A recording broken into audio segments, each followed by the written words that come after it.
I always find it strange being introduced as the boss. Because that's not the way CAP works. CAP happens here. It happens in a local church. It happens in someone's home. It happens between two people. I'm just a really lucky guy who gets to see most of it. And today I want to tell you a bit more about the context in which this operates, mainly to make you feel just how special those 15 years are, just how special having a debt centre in these challenging times is to your community. But firstly, I want to thank Dan and Yvette and the leadership for inviting me here today. It's an incredible honour to be part of this amazing celebration of 15 years of the debt centre here at the community church. And I believe I've got 3 big, bold numbers that can improve on the 15, just to add to that. So if we'd had everybody who'd been made debt-free in that period up on this stage today, we'd have 111 people. So we'd be outnumbered by some margin.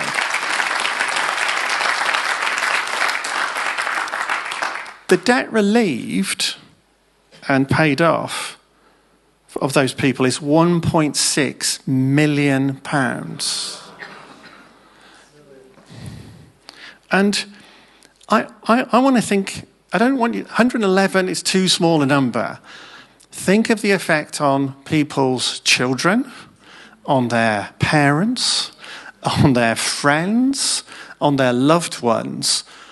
And imagine what a scale that impact has been in this community. This is not a small thing. In a strange way, it happens very quietly and very slowly in the background as people's lives are transformed. And you can see who the heroes in this story are. Not me, but the people who sat here just before. You could see the relationships. You could see people had been through something extremely important in their lives. And another number is 430. So if we just took the people who'd started the process, and not everybody finishes, you'd have 430 households here in this room today. And that's 15 years of work that's really important. But these are challenging times. So let's put that in a little bit of context. If I take the national picture, take you right up, there's 65 million people in the UK. 14 million of them are currently technically in poverty. 12 million of them can't afford life's essentials. 9 million of them are over-indebted, and 3.5 million need debt advice. And I said them, but this isn't a them. At that scale, these are our friends, they're our neighbours, they're our congregants, they're probably in this room. There is no they, this is a we. As a nation, we are struggling with a level of inequality that hasn't been at this level for 100 years. And 100 years is hard to imagine. So let me give you a prompt. That's when Downton Abbey would have been going on. So you want to think, that's Downton Abbey? Well, we're back there. Things did improve post-war. They improved a great deal. But we are now back at those levels of inequality. And that gives our whole nation a challenge in this direction. Now, the provision of debt advice online and over the phone has blossomed over the last few years since John Kirkby started CAP. But what we're talking about today are people who need face-to-face support through the process. And so very many people need that. They can't just do it online. They need an Yvette. Boy, do they need an vet to take them through the process. Absolutely. And that's what's amazing about your centre here. It is rare and it is scarce to be able to do this sort of thing. And I want you to feel part of something as well. Again, one of the privileges of being the boss, which I hate,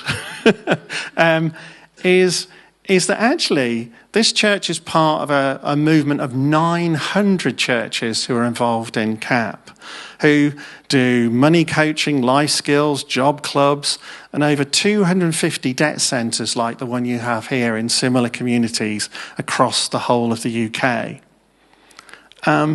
And I call this a church-based movement. So rather than think of it as a charity based in Bradford, don't think of it that way. Think of it as a movement. And why do I say that? There's a couple of us employed in CAP in the room. There's some lovely familiar faces from colleagues. There's 300 of us in Bradford, and we support the teams in these churches. But if we added together the debt centre managers like Yvette, the debt coaches, the befrienders, the support volunteers, the prayer warriors, the job club leaders, the life skills trainers, we would have 10 times that number of people. That's 3,000 people across the churches of the UK. If you look at the number of people who then support us in the churches and centrally with gifts and prayers and action, that's another 10 times you can multiply that. So it's a little bit like Gideon in reverse. So Gideon starts with an army of 32,000, but in God's strength, he wins with 300. If anybody familiar with the story. Well, we do slightly the opposite. We start with a support team in Bradford of 300, but we win this battle with an army of 33,000. Now that's a movement. And that's what you're part of. And I kind of was listening to the sort of witness today. It's like, I was thinking, you must think that CAP people are extraordinary. You know, imagine being able to do those things. You know, in fact, you're clearly extraordinary. Being the boss, I must be super extraordinary. And Jim, who works in Bradford, must be super duper extraordinary. No. This whole story is about ordinary people helping ordinary people. You know, it's a bit like, I think please don't take this, this is theologically terrible, so sorry, Dan. It's a bit like when Jesus sends out the disciples to do healing and miracles. And they go, what? Us? We're just fishermen and tax collectors. And guess what they do? They go out and do healing and miracles. So imagine for a moment 3,000 ordinary people across this land going out and doing healing and miracles in God's strength, with the confidence that their faith brings to dare to spend time. And also imagine the even larger number of clients who heroically, I mean, you guys are so courageous to have done what you've done, who battle through all the odds with that help in order to move forward with their lives. And the ordinary people who we serve are often those struggling. I mean, and debt isn't a cause, it's a symptom. So what's behind that? And so often, these are our neighbours and friends who find themselves as single parents. They find themselves disabled with a chronic health condition. Or simply something that turns stability into vulnerability, into crisis. And I think one of you mentioned, I had no debt. I never had a red letter. And that is so common. It's not people sort of slide, it's they stay out of debt and then almost catastrophically, because of an event, fall into it. And too many of our friends and neighbours are one crisis away from this. A relationship breakdown, a job loss, some of the change in circumstances. And I say, there but for the grace of God go any of us. And honestly, if you, a friend, a neighbour, any of you recognise this and are in this place now, please speak to the guys here or ring CAP. We are here to help you. I mean, again, to give you a little bit of scale, last year we received 16,000 calls for help. That's over 70 every working day. Now, that might not seem like a large number to you, or it might seem like a very large number, but of the 3.5 million people who need this type of help, it's a small number. And we'd love to do more, and we'd love to get anybody who needs help, the help they need. But we do this always through churches. And you'd say, well, where does this sit in the church? You know, because the thing about bosses from charities, I'm looking at Dan, is they always come and talk and they say, my thing is the main thing. You know, and in some ways that's never true. The church has been dealing with the poor from the very beginning. It's woven in, and I want to give you some examples of how it gets woven in. When Paul is sent by the apostles to preach the gospel to the Gentiles, that essentially creates the church we're in today. We are the Gentiles. And Paul comes out and begins the process of bringing the church to us. And so they say, off you go, Paul, preach the gospel. And they give him one other instruction, which he recalls in Galatians 2. Remember the poor. And if I look at when Jesus is talking about himself and his own role as the good shepherd, which as Christians we're all trying to be like him and to be good shepherds, what he says in John 10:10 is, the thief comes only to steal, kill and destroy. I have come that they might have life and have it to the full. So we might be against poverty. We are for life to the full. But poverty is a thief, and it robs us not just of money, a lack of financial resources. It makes us isolated, anxious, and unaware that the Good Shepherd still searches for us. So I'm going to use a couple of props to illustrate what I mean. This is my little array over here. So, first, the mental health of all of our clients has been severely affected by money worries. Every single one. 79% are scared to open the mail.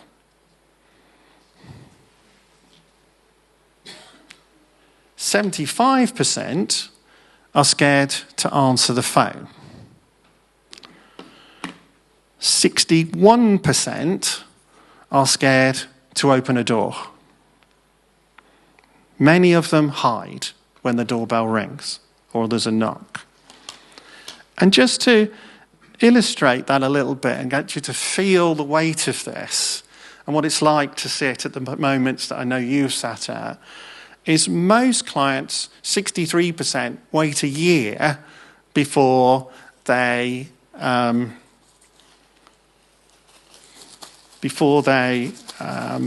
seek help. A third of them wait 3 years.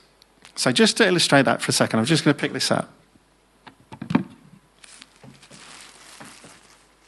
This is a normal size bin sack. I just want you to see how big that is. If you filled it with paper, you couldn't pick it up. If you filled it with paper, you couldn't pick it up. It would burst almost instantly. So after a year, I know we don't get much post these days, but when you're in debt, you get a lot of post. Let me assure you that. That would be how much post we would typically see in a household when we go at the first time. And I just want you to pause for a second and just feel the sheer weight of that, if you would, for a moment. And that's the level of stress, anxiety, and pain and isolation that people find themselves in. It's not meant to be this way. And indeed, we mentioned Isaiah 61 just a little earlier. And I think it's really interesting that the first, when Jesus starts his ministry, so, you hear about him when he goes, right, I'm going public. What's the first thing he does? He goes to his home synagogue, he unscrolls Isaiah, and he reads the passage that we heard earlier. The Spirit of the Lord is on me, because he has anointed me to proclaim good news to the poor. He has sent me to proclaim freedom for the prisoners and recovery of sight for the blind, to set the oppressed free.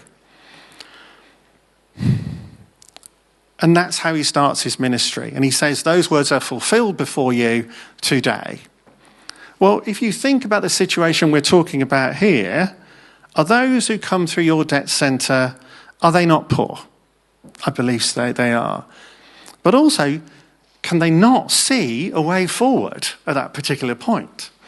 Also, they're imprisoned in isolation and they are oppressed by anxiety.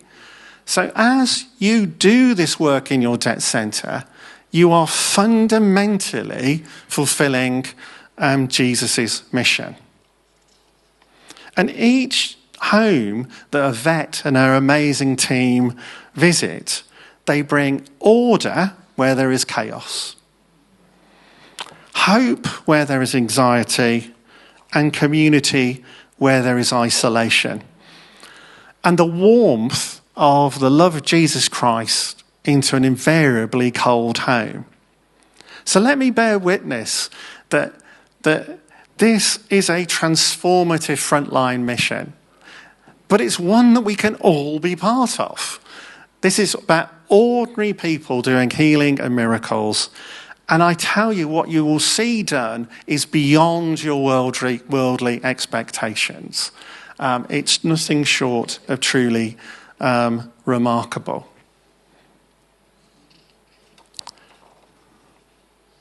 And I want you to know that we don't just accept things how they are.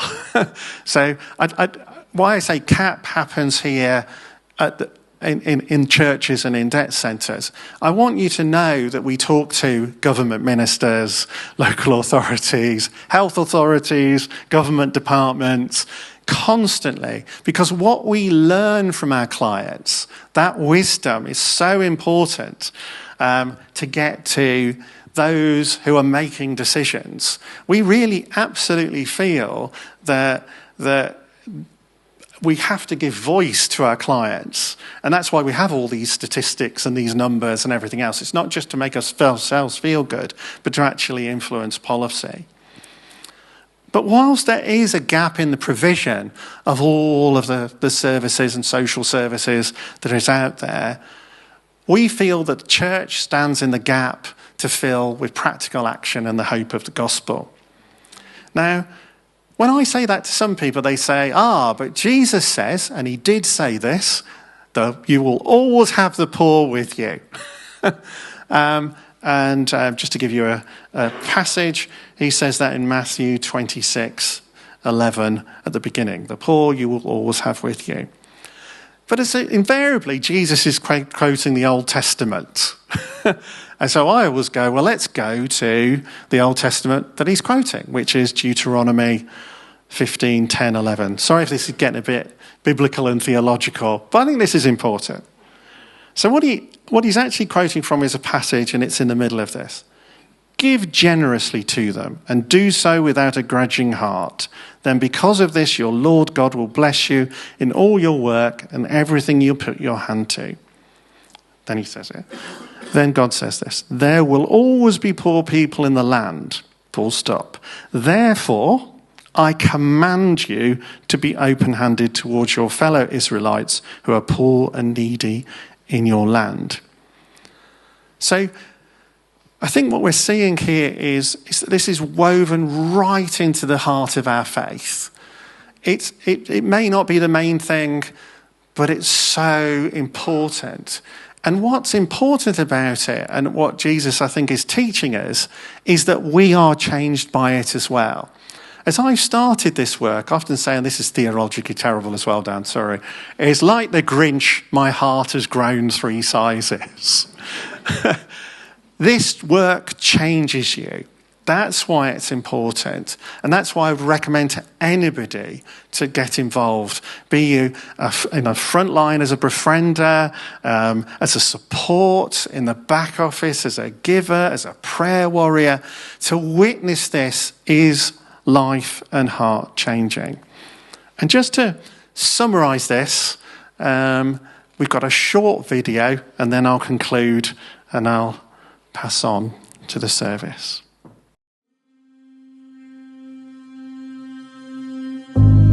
Can you see it? In this place we call home, do you see the signs? The standard of living in decline as yet another household falls below the poverty line. Do you see it? In this city that never stands still, so many at a standstill, anxious and unsure, as another brown envelope arrives through the door. Can you hear it? The murmurs and the groans, another propped up smile, another high interest loan, stolen joy, limited choices, stifled voices. Listen. Can you hear it? Crisis the cry is as the cost of living rises, mounting debt, inflation, growing isolation. Can you feel it? As rent increases and food prices soar, there is an outpour of need. People struggling to feed their families, to heat their homes. Do you feel it? The weight of that decision to sacrifice your next meal in order to pay your electricity bill. The hidden cost, the price you pay just to get through another day. What do you do when your income can't see you through the month? Unable to keep up, too many expenses, it's become too expensive. When your budget won't stretch to the basic essentials. When every transaction is apprehensive, inadequate wages, the problem's extensive. What can you do? Feeling like there's no escape, exploring even the darkest paths in the hope of finding a way out, needing more than just a handout but a shoulder to lean on, eyes that see and ears that hear that you're still here.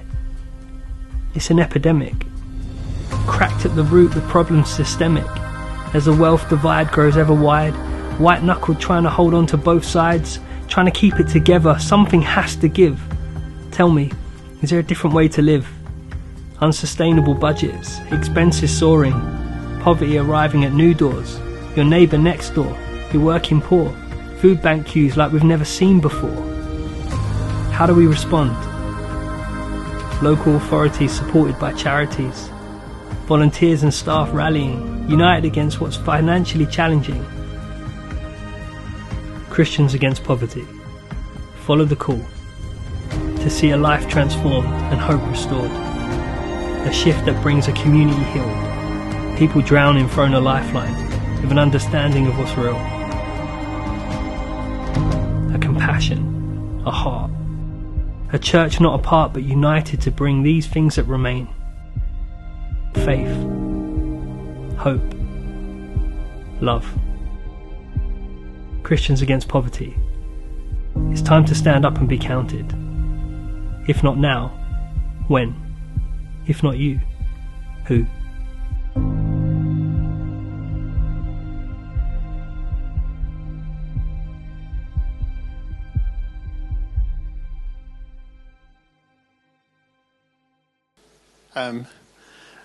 I'd love to say that we did that video as CAP as a whole, but that was made by our Ealing Debt Centre from people in their congregation.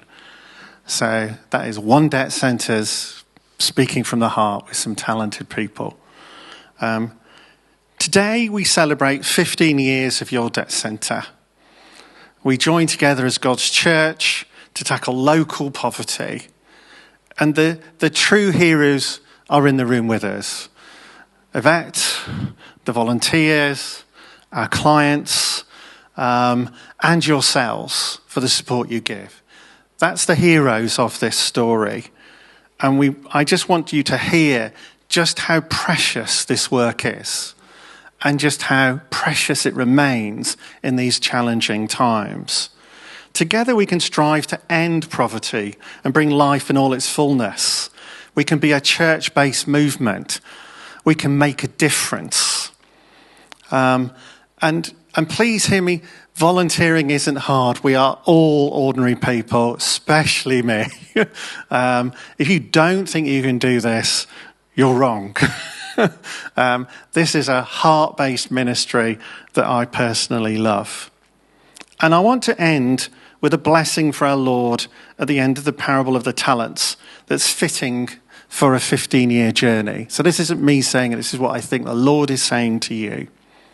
Well done, good and faithful servant.